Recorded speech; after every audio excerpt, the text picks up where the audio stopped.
Always the first one's the weirdest. Yep, always. We're gonna get the groove real quick, but for now I'm like, I'm sitting on the wrong side. I feel like I'm in Europe and I'm driving the car wrong.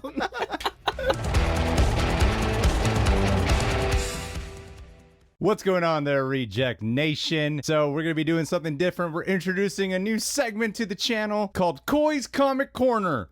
Graphics to come later. Implied visuals. Implied visuals. Cartoon Coy there. So yeah, we've been trying to find a segment for Coy to do here on the channel that's specifically suited for him. Yeah, there's going to be times where neither myself nor John are in the video because you'll see how we might be rendered pointless after a while. I'm going to hand this off to Coy. Today, I thought it would be fun for you to kick off your first segment with how the Fantastic Four will be introduced into the MCU. Take it away, Coy Jandreau. So I'm thinking we're going to talk about the last time we saw the Fantastic Four, how I would introduce them into this universe, who I might cast, some suggested reading, and even some plot details of where I think the MCU could bring the Fantastic Four. Marvel's First Family feels like a good place to start with a first episode of this show. It feels very good because this is something we've been striving for since the MCU began, and arguably it's one of the first mainstream teams that the people were aware of. This came out not long after X-Men. It was not long after Spider-Man, but it's a... Coy, for your first segment, please don't smack the microphone. I feel like it's needed. I feel like I gotta show it who's boss. I'm laying the precedent. I'm an alpha male. To give you something here on the real Reject. It's like prison. You gotta beat up the biggest guy in the room. So I feel like with the precedent set by obviously Multiverse of Madness, we will be seeing them sooner than later. I also feel like it's not a coincidence that they moved Quantamania up, because I do feel like we're getting not only Kang thing, look who did it. Look who did it. I love that I saw peripherally and I just felt the connection. But I feel like after Quantumania, we're going to be in a very different world of the MCU. I saw the video you made about how it's insane that people think that this is directionless. It's not. Phase 4 is not directionless. What's going to happen is much like Civil War. I think after Quantumania, there's going to be a big pivot into where Phase 4 is going. I think it's very intentionally open-ended right now, just like Phase 1 started. We're only 5 movies into Phase 4. I think the big turn is going to be in Ant-Man and Wasp Quantumania. I think that's going to yield a Fantastic Four, if not all of them, some of them, and I think we are going to get at least nods to Doctor Doom and Black Panther. So I'd say by the end of the year, more Fantastic Four. By the end of next year, all but established, just in time for 2024's Fantastic Four. But how will they be introduced? I feel like the way to do it is in Ant-Man and the Wasp, you've got the quantum realm, which is very well established, and if you've seen a lot of those theories, there's a small city, a la Superman's small city in a bottle. You've got this tiny little city. I feel like the best way to show the Fantastic Four's intelligence is to have them preserved in time. I would have them trapped in time, a la Janet Van Dyne, and have their technology still advanced from today's technology. Imagine a man so intelligent that what he was inventing in the 60s is available now. That's how you don't have yet another kind of aloof and overly intelligent character. If you've got Doctor Strange and Iron Man feeling like each other, the last thing you want is another guy that's like, I'm a bit hard to deal with and very smart. You do that by having a fish out of water story. You have the Marvel's First Family be something from the 60s. You have it feel like this weird throwback to a bygone era, and that also differentiates it from a lot of other Marvel team books, because you've got the Avengers already well established, you've got Young Avengers to come, you've got the X-Men to come. How do you make Marvel's First Family feel different? You set them as a fish out of water story, and you make the family dynamic what brings them closer together. They're the only people from this time. They're stuck together, and that's also a big part of the comic books is Johnny can turn his flames on and off, but the Thing is stuck as the Thing. One of them is a movie star, effectively, one of them is a monster, but they're all bonded together by this family element that they're adventurers. Add to that the 60s element, add to that being trapped together, I think it adds another dynamic to an already incredible story. And in addition to all the 60s stuff of having them be fish out of water, there was that really subtle drop that really got overshadowed by everyone cheering in the movie, where Doctor Strange actually says, didn't you chart in the 60s? Which is either a boy band joke or actually is acknowledging that Reed Richards was from the 60s. So we might already have them be canon in our universe by Doctor Strange at least knowing and acknowledging who he is. They could play that either way, which is fun about Easter eggs, is they could never acknowledge that again. It could be a joke, or it could be the 60s concept of having Krasinski's Reed Richards already established, which would make that Krasinski canon, because Doctor Strange wouldn't be like, hey, there's this guy that vaguely looks like a stretchy dude. I bet that's Reed. Like, he'd have to be John Krasinski for that joke to work. And there's a lot of rumors that John may or may not come back, so that would kind of make it firm. The plot of your Fantastic Four movie, or the idea initially upon introduction, is that they've been trapped in the quantum realm. So are you suggesting that their first movie would be about them in the 60s prior to them getting trapped, similar to the way how Captain America First Avenger was about him in the 40s, and then it ended with him getting trapped in the ice? Yeah, in the same vein we've had 40s and 90s with Captain Marvel, I'd have 60s with Fantastic Four. I would throw back modern day and past tense.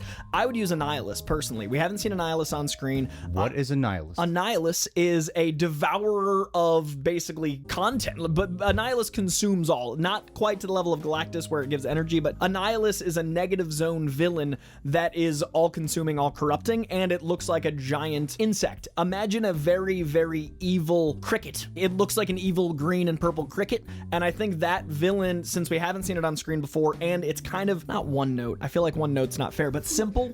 It's a simple villain, so you wouldn't have to do a lot of backstory. You could really dive into the family and then allow this villain to build up and earn Doctor Doom. I don't think Doctor Doom should be the main villain for the first film. I think it should be kind of the Emperor Palpatine. Use Annihilus to give us some story, and I would sub the negative zone concept for the quantum realm. And then it's kind of plug and play. You just swap out the term negative zone for quantum realm, which is already established, and you got yourself a movie. I think I know what Lost City you're talking about. I've heard a lot of people theorize that that's Kang's castle. I think it can be Kang's castle that they're trapped in. Oh! Right? So therefore, you've got Kang as something that's been corrupting them from the beginning. You've got Kang as a very Doctor Doom-esque element, and I love the idea that Kang, grandfather to Reed Richards in many continuities, would be the one keeping them trapped. So yeah, we've already met Kang. That would endear us to them more, and if you do want to keep John Krasinski, you could have Kang be the father of Sue Storm instead of Reed Richards. That way you still get the family element, and that way you have one of those twists that Marvel likes to do where it's a twist on comic book fans' expectations. It's a little nudge, but then the people in the audience, if they don't know, are like, oh my god, the dad of, like Star Wars. And the people that do know are like, wait, that's not the father. And it'd be really fun to play with. We can't reasonably have John Krasinski be the grandson of Kang as it stands now, but we could do that with Sue. Okay, I know you mentioned Krasinski. What would the cast of this be? So in the comics, Kang is often Nathaniel Richards, who is a time traveler who's related to Reed Richards. So the twist would be Sue Storm, and in some relation, whether father, grandfather, you could do anything with time travel. We haven't met Kang yet. We've met He Who Remains. So we've got an infinite number of possibilities, and I do honestly think Kang is going to be bigger than Thanos. I think we're going to see at least 10 Kangs throughout these movies, and we're going to get to see the incredible performances of variations of Kang. We met the one who was a bit altruistic while still a villain with that Shakespearean goodness. So what I would do is, if we go with Kang being the twist related to Sue Storm, I'd love to see someone like Alexis Louder, who's in Cop Shop, who is my dream cast for Storm, but I think she's very capable. She's got an intelligence to her. She's got this whip smart attitude that I think needs to keep up with Reed. The beautiful thing about Reed and Sue is that Reed is the most intelligent man on the planet, and Sue keeps up and is often smarter because she's got street smarts that Reed doesn't have. So just because he's the smartest man on the planet doesn't mean, you know, Sue's in the kitchen. She's an incredibly smart woman who also is able to fight, who navigates family. Arguably, she's the thing that keeps them all together, and you need someone that shows profound intelligence, capability, all of those things, and I think Alexis Louder is absolutely that. If you do the thing everyone wants as far as the cliche, obviously Emily Blunt. Like Emily Blunt and John Krasinski, that might be the only way we get Emily Blunt in the MCU. Still the daughter of King. Still the daughter of King. Still the daughter of King. How? We'll figure it out. But if John Krasinski does end up directing, then you have the Quiet Place situation, an entire family dynamic already built in, and they seem obviously like a couple, but they're also very paternal and maternal. So that would add a lot of good elements to eventually having Franklin Richards, eventually growing out the family, and I could easily see Emily Blunt having to deal with a Zac Efron or Dacre Montgomery Human Torch. There's also, what's a homeboy from blonde dude, really pretty, always pops up. He was in Game Night. He's got like piercing blue eyes. He's kind of snarky, but he plays a villain sometimes. His IMDb isn't up here, but his name is not. That guy, I would also, it's just a graphic. Just somebody put up a graphic so I can be shaped into this later. He'd be a great Human Torch as well, but you need Human Torch to be someone who, he's a hothead, but he has to grow. You need his arc to develop. What you love about Human Torch is that he's your eye line into the Fantastic Four because everyone wants to be cool, but he actually matures as a person throughout the journey. He's kind of like the anti-Peter Parker. Peter Parker puts on his mask and gets confidence. Human Torch deflames and learns to grow, so his confidence is real instead of fake. Like, his confidence is hot air, and therefore he has to grow as a person to be confident for real. So I'd love to see someone with some depth that seems like they're just on the surface, which is why Dr. Montgomery is so great, because that dude played such a good villain. He was so interesting. You got his name? But did I? Yeah, Dr. Montgomery. Yeah, there it is. It just had from to- Stranger Things. Yeah, but I was talking about. I gave 3. There's one more guy that I can't think of. Yeah. I'll make myself useful. What's his name? By looking up Pretty whoever blonde it is. guy. You keep talking, Coy. He's while so I good. do Okay, this. so finally, I would say the great Joel Edgerton as the Thing.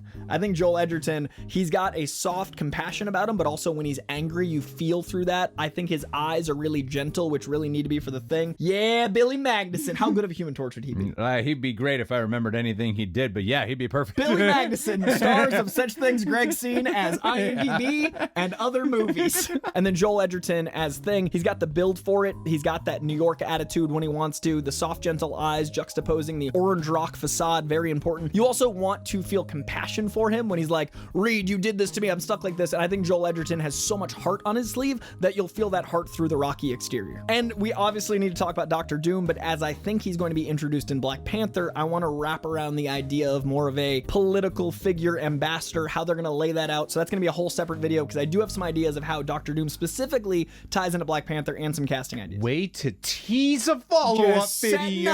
up. It's a pilot. Way to You need go. to make You sure the teed it network up. wants another one. Got in on a cliffhanger with a pilot. I watch TV. Recommend some reading material. I got you. In modern continuity, one of my favorite runs of all time is Mark Waid and Mike Ringo. This is a run that lasts years. It is dozens and dozens of issues. And Mike Ringo, to me, is one of the best artists that's ever worked on Fantastic Four, because his energy in his frames are so kinetic. They're so high energy. It's almost surrealistic to the level of cartoony. It's almost like a Saturday morning cartoon, but it's more photorealistic than Saturday morning cartoon. So that actually ties really well into that 60s concept. I'd also say the current run by Dan Slott, what he's doing with Fantastic Four is some of his best work. It gives you a lot more Franklin Richards. It gives you a lot more the family dynamic. It plays around with Human Torch as someone that's trapped as the Torch. He can't deflame right now. And there's some really interesting Doctor Doom stuff. And of course, I would recommend going back to the very beginning. I think going back to the source material, Mole Man introduction, all the way back to the jump. Fantastic Four came out in the early 60s. This predates most comic books. If you look at modern comic books, they owe a lot to the Fantastic Four. So I would say going back to Stan Lee's original Fantastic Four #1, which you can read digitally. They've remastered it a number of times. Picking up one of those big essential novels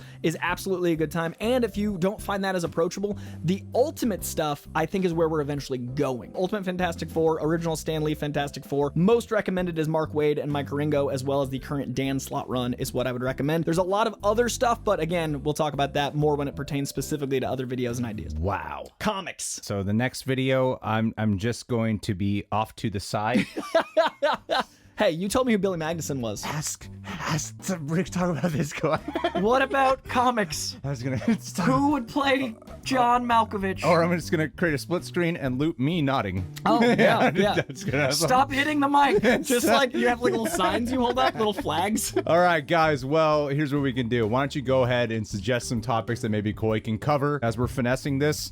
Eventually, it'll just be him on camera, holding the fort down. We'll see how the one with John goes. Maybe We'll see. Maybe they'll be like, maybe not. Maybe not. You're like, this one went one way. This is We'll actually, see how it's this actually better goes. with two. Maybe people need Coy to have around. Maybe to keep Having them an contained. person not as Kept knowledgeable might slapping help. the microphone. We'll see you guys. Subscribe. Let's catch you soon. It's good to be here.